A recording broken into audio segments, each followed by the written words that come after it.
6 years ago was opening time on an extraordinary story of export enterprise. All over the world, the Old English pub provokes sentimental reminiscences and a strange yearning from Adelaide to Arkansas to share in this uniquely British institution in its original Olde Worlde atmosphere. This yearning can now be satisfied thanks to the East London firm of John Rogers. They recreate the past in plastic, yesterday in polyester.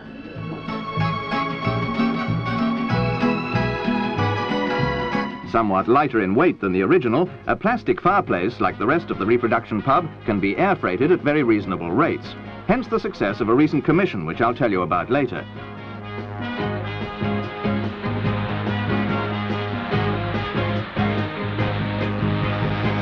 Glass-reinforced polyester is light, strong and fire resistant, but its immediate customer appeal is that it can be moulded to look so like the real thing.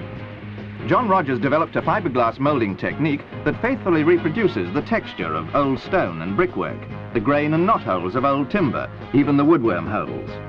They start with authentic old timber or panelling and make a mould which is the exact mirror image. You can have a Tudor bar or a Victorian gin palace, and you can have them mixed up if you like. John Rogers makes no claim to be a purist, and some people may look slightly askance at his carefree historical melting pot. But the past in plastic is remarkably satisfying, especially when you compare it to less skillful attempts at reproduction.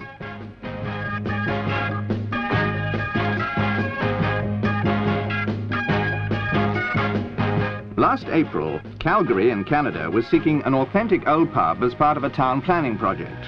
After a frustrating search, they found John Rogers. 10 days later, he'd finished the designs, and after less than 3 months, the pub was ready for opening night. That's the sort of approach that wins export customers, and that's probably why you can find similar Rogers pubs all over the States and in Europe.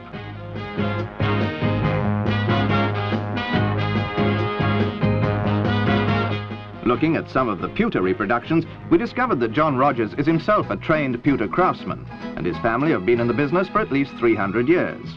But the pub business looks like putting everything else in the shade.